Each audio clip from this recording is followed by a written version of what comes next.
All right, we'll go ahead and re-adjourn the Nevada Board of Wildlife Commissioners meeting here in Las Vegas with audio feeds to Elko and Reno. A couple reminders just on the audio, if you're speaking at the front podium, or reminders to my commissioners, please speak as close to the mic as you can. We'll try and update the sound in the room so it doesn't sound like the voice of God booming in on you. Reno, if for some reason you can't hear us, please let us know so that we know going forward. At this point, we're picking back up with item number 6, draft fiscal year 2017 predation management plan. Wildlife specialist Pat Jackson for possible action. Mr. Jackson has gone through the PowerPoint slides that are available in Reno. We did take county advisory board and public comment in Las Vegas. And so at this point, I would ask for public comment from Reno. Go ahead, Jerry. And please state your name before you shut start. this one off. Check in.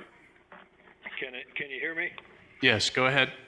My name is Jerry Lent. Mr. Chairman, I've got a point of order here. I came here to participate in the meeting as posted on the handout agenda, and there was no sound audible, and I have no idea where you're on the agenda, and I have no idea what was already discussed. Therefore, I could not participate. Therefore, this meeting should be rescheduled in accordance with the old meeting law, or at least item 1 through 6 should be reconstituted, because I could not hear anything until now, 1 through 6 on the agenda.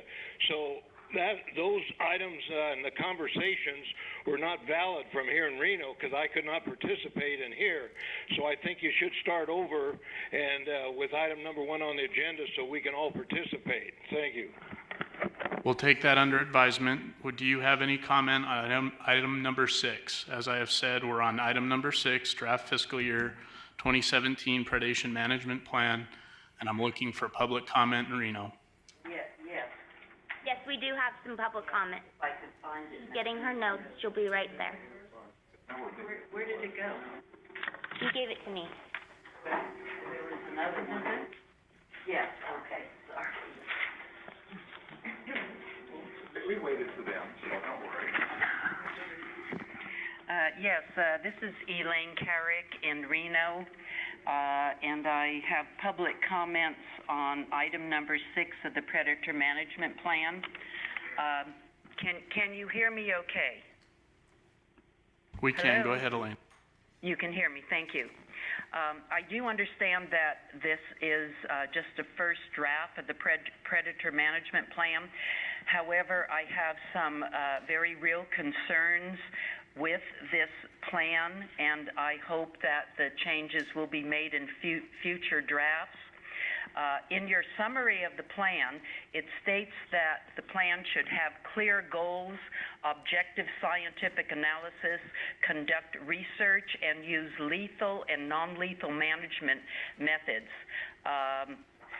And this should increase the knowledge of predators in some place. After reading through the plan, there are several questions that I have. First, the goals are not clear at all. Predators are being killed in a particular area for what reason? What is the expected outcome?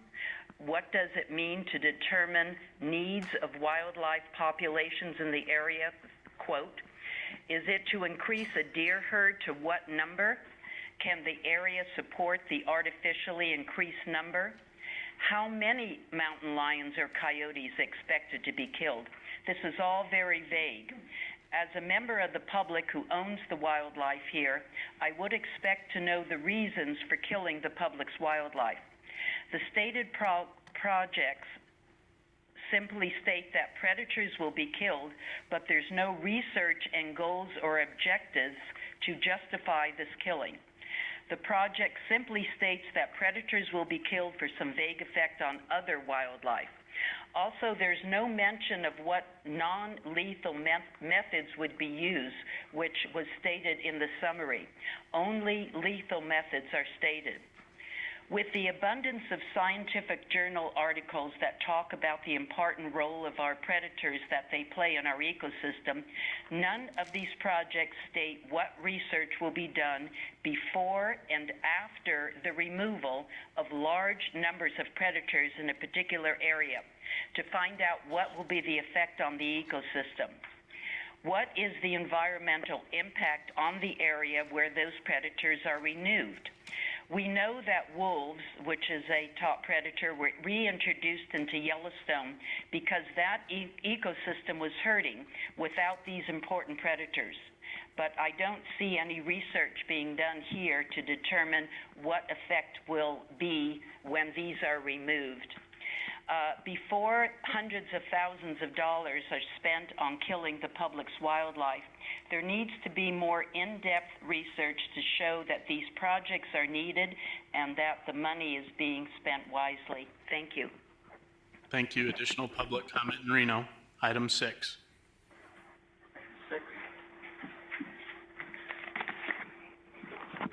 Yes, this is Bobby McCollum. Can you hear me? Yes, we can. Regarding various items on number 6, the various projects slated for fiscal year 2017, other than vague comments that I read, there are no scientific justifications offered for starting or continuing these projects. Many of these projects list the mule deer as one of the potentially impacted species.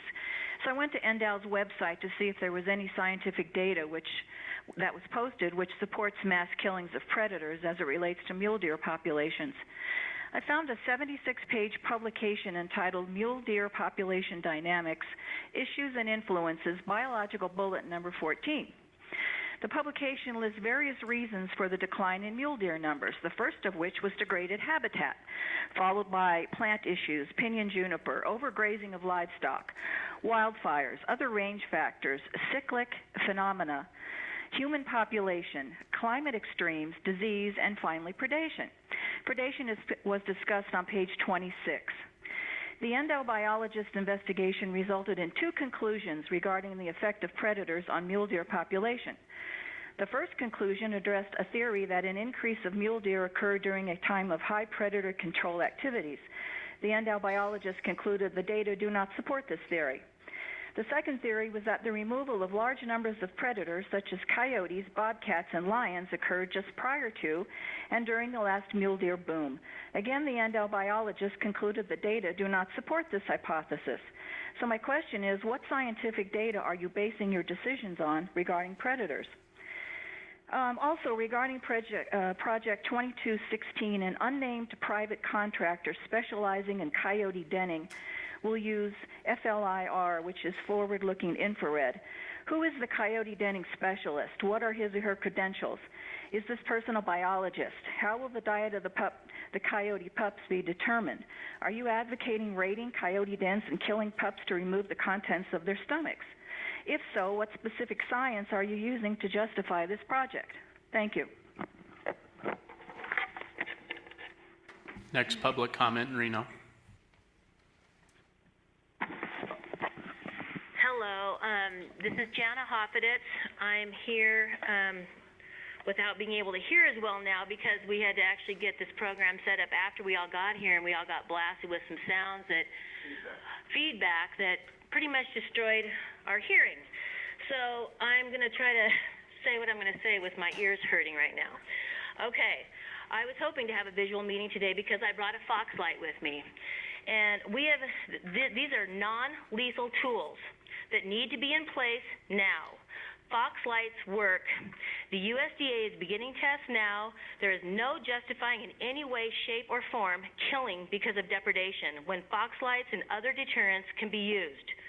And killing because monies have been allotted to kill is a crime, not just against nature, but humanity. The only predator population out of control is our own species, and we all know this. So I think we have to take a closer look at what we're really doing and where our monies are really going. Thank you very much.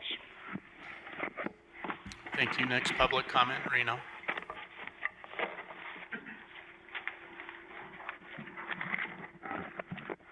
Yes, for the record, Fred Volz.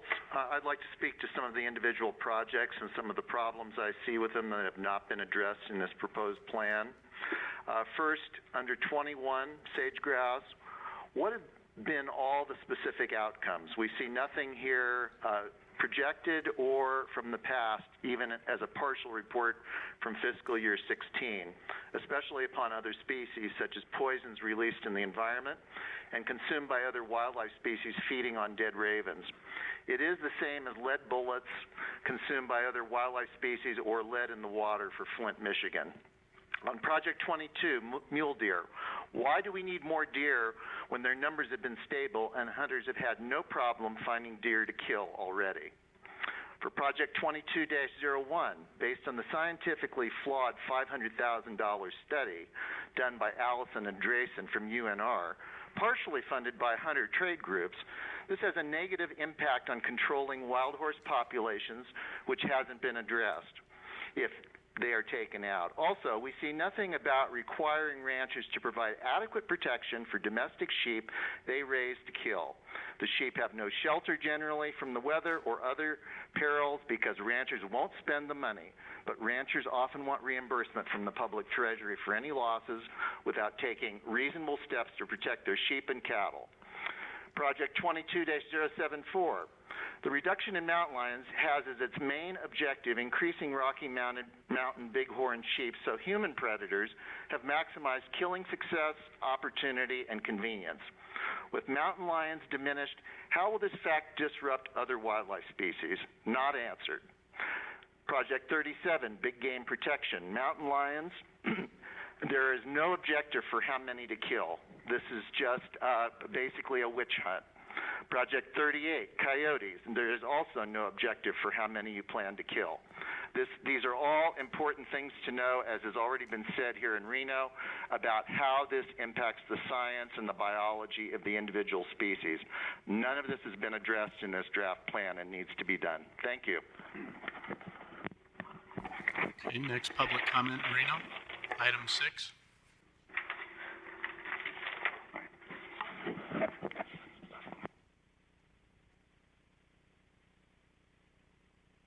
Push that button. All right, don't push that button. All right, can anyone hear me? Yes, we can. Go ahead. Name, please. Hello, my name is Alan Solini, and I was looking over these PowerPoint slides that Mr. Jackson provided. And with regard to Project 21, Greater Sage-Grouse Protection, Common Raven Removal, there's a reference here to Wildlife Services administering an avicide, DCR 1339. And I'm wondering, it says here on this slide on page 2 of the handout, 11 eggs gone equals 1 removed common raven. Am I to understand by that?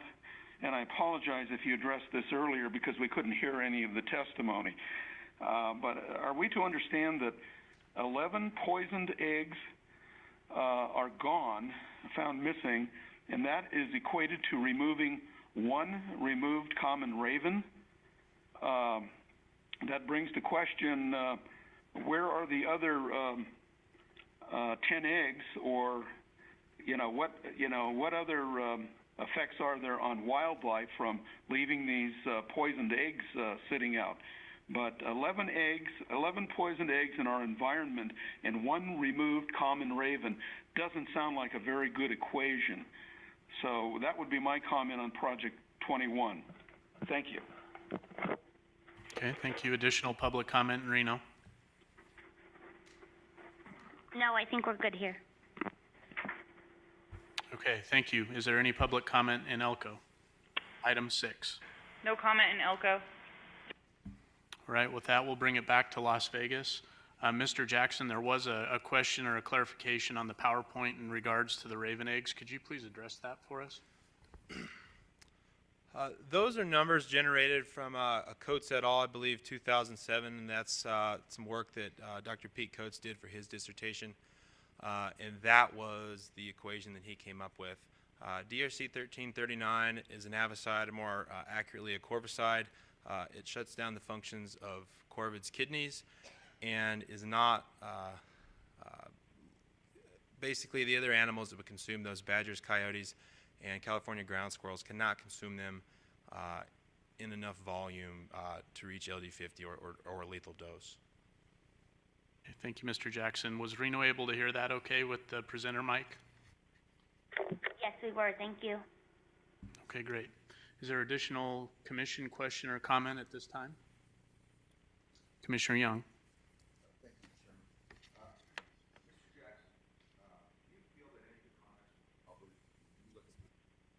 Bill, could we get your mic, please? How's that? Do you feel that this report is a little light on some of the issues and items that they brought up? Is it related to purpose and results, in the expenditure? Is there more we could do? Is there more information that we could put into this report? And maybe this is a question for Director Wasley as well. I, see, the report in the draft stages, and to me, it is a little bit light in some of those areas that the public mentioned. Pat Jackson, Predator Management Staff Specialist, for the record. Would you like my response or? I want yours first, and then we can go to. I believe that the Tony's. plan is accurate and thorough enough. That doesn't mean that more can't be added. Tony, I would add, obviously we work for the public. This is a state-funded agency, and I know we all know I think you guys are doing a great job in every area. But I do think that we could probably be a little bit more descriptive in this report in meeting some of the questions that the public has raised, because I've heard them over and over and over the last few years, and I'd kind of like to stop hearing their complaints and actually get something done that will make the public happy, or happier, if that's possible. Thank you, Commissioner Young. I guess I would say that this program has been in place for somewhere in the neighborhood of a dozen years, maybe just over, and there's been a constant evolution in the appearance and content of this report and plan, and I don't think that there's any amount of specificity that will address the emotional divide that exists around it. Do I agree that we could be more specific? Absolutely. What comes with that specificity often, I guess, is expectation and opportunity for continued dialogue. I think that because we are a public trust agency, I think transparency is imperative, and we could certainly be more transparent. I think there's also some challenges in administering this program, and as you know, AB 78 requires us to spend 80% of this $3 fee on lethal projects. Sometimes that's challenging to know in advance exactly when and where those projects will occur, and so for example, in some of these projects, the specificity that has been requested here today as far as numbers of animals, target animals, as well as numbers of populations, some of those are nebulous at best. So do I agree that there could be greater specificity? Yes. Do I think that increased specificity will address the emotional divide? No, I think it would probably go in the opposite direction. But in the spirit of public trust, I think we can certainly increase the specificity in this report or plan. Director Wasley, I do agree with you, generally, but I do think that I agree with you. Let's try to, make this report as descriptive and as transparent as possible. But you're right. The emotional divide is great in what this, AB 78 requires. So thank you very much for the responses. Thank you, Pat. Additional questions or discussion? Item 6, Commissioner Hubbs. Yes, I just wanted to add a little bit of input to, I was, in terms of the specificity that we were just discussing, what came to mind and what I was hearing is perhaps we can start in small steps and build up and see if that would help.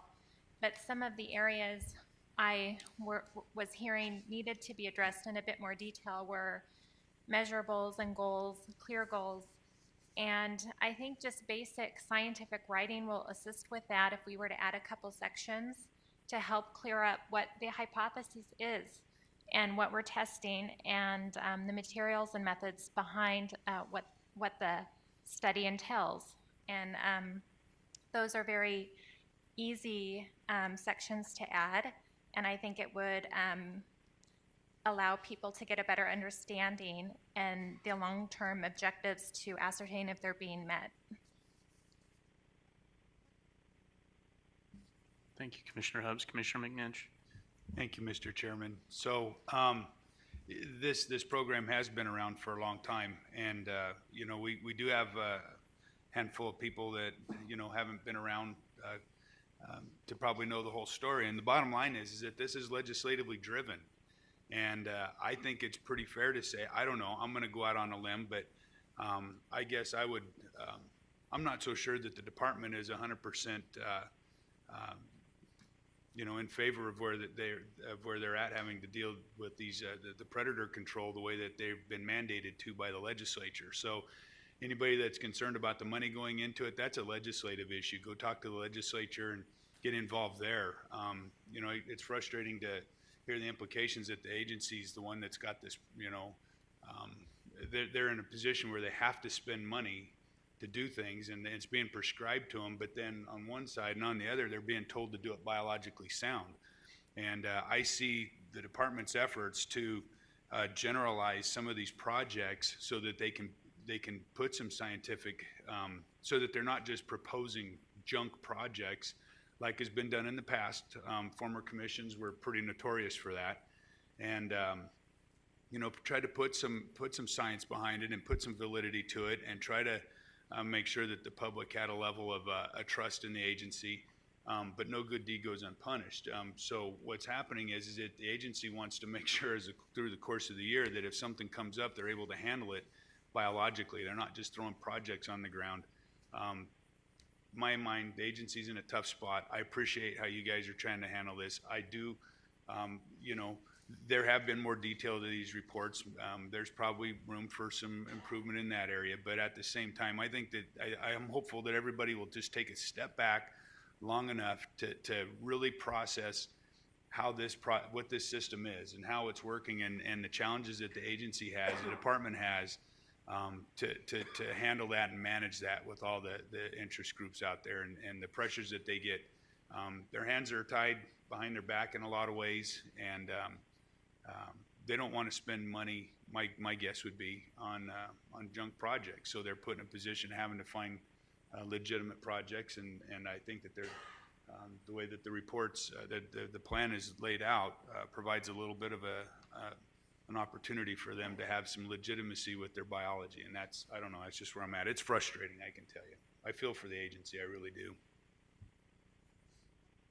Additional commission comment or discussion? Commissioner Johnston. Thank you, Chairman Drew. I did receive a letter with respect to this agenda item, and it appeared to suggest that this commission and the department could avoid spending 80% of the money on lethal predator management because there was an absence of complete information. I don't believe that is a fair reading of AB 78. That reference to complete information is in the context of how you calculate the 80% number. It refers back to the fiscal year. So it is directing the department to look back at the fiscal year for which it has complete financial information to then determine the 80% figure. So I don't believe that the position that has been submitted in the letter that was forwarded to us is accurate in that regard.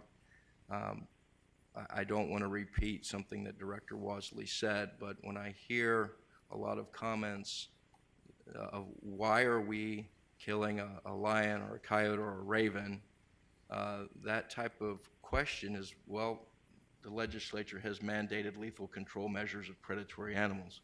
So that's why it's being done. It requires the expenditure of the money. And if someone is philosophically or personally opposed to any lethal control of predators, which I believe some people are, there is no amount of detail that will ever go into a predator management plan that involves lethal control that's going to satisfy those individuals. It will not address that particular issue. I respect the views of other people who are opposed to this. I understand that they're coming from a point of view where they oppose lethal control of predators. We respect that, but I don't know how I can address that as a commission or how the department can address that as a department in any predator management plan when the law requires the funds to be spent on lethal predator control programs. And so I understand where we're coming from, but we are where we are, and I think the department has made progress in moving forward and putting together these plans, trying to make sure that we adopt programs that comply with the legislative mandate, that will have a benefit to wildlife. And I'm confident. I do share some belief that there could be more detail, but there can always be more detail. When does it end? There has to be some sort of balance between what a plan is and how much detail is going to be provided. And I hope, though, that as this continues to progress, that when we get to the end of the calendar year and we're getting reports back as to what occurred, then we can ask questions, say, was this worthwhile? Was this money well spent? And hopefully we have answers to that, and that helps address some of the issues that have been raised by the public. Additional comments or questions by the commission? Commissioner Hubbs? Yeah, I just have one more comment to counter what Commissioner Johnston stated. I think as he discussed, a lot of this stems from legislation, but I still counter back and say if our strength is in our scientists and our biologists on the ground to report how the studies, or what happened or occurred in the predation studies or research, or in the management and control measures that were utilized, I think that will help if we need to change the legislation to have the science speak. And in that regard, I think it's essential that these projects be put together in a systematic fashion, very open, so everyone understands what the objective was, and if the objective is not reached, it can help us make perhaps better legislation over time. Additional questions or commission discussion? The only thing I would say is just from a historic, and I don't know how historic it is perspective, we're a couple days short of Groundhog Day, and when we get to this subject, since I've been on the commission, it has always felt like Groundhog Day. Same discussions, same issues, and I will tell you that the process now is much better and much more transparent and much more inclusive than it was when I began my time on the commission. And for that, I thank the department and staff and my committee members, because without you trying to improve this program, we wouldn't have gotten there. And sometimes it's easy to look at the mountaintop and realize you have further to go, but maybe we should pause and look back at how far we've come with this program in light of some really challenging changes that came out of the last legislative session. So going forward, can we improve? Absolutely. Have we improved? Yes. Let's keep up the good work. Anything else? This is an action item. I don't see any need for action. Given our audio problems, I wouldn't recommend action at this time, but I'll open it up if there is any call for action. I'd like to add Mr. something, Jackson. Chairman Drew. Pat Jackson, Predator Management Staff Specialist for the record. I apologize I didn't mention this earlier. I'm going to read Section 4, subsection 4B from Assembly Bill 78. This is in reference to the 80% mandate. The department shall not adopt any program for the management and control of predatory wildlife developed pursuant to the section that provides for the expenditure of less than 80% of the amount of money collected pursuant to subsection 1 in the most recent fiscal year for which the department has complete information for the purposes of lethal management and control of predatory wildlife. Our interpretation of that is that we need to spend 80% on lethal control. And then we also feel that that largely ties our hands to monitor the effects of that lethal management. Thank you. Anything else before I close agenda item 6? Reno, are you still with us? Are all the mics doing well for you? Yes, we're doing fine. Thank you. Great. All right, with that, we'll close agenda item number 6. No action has been taken.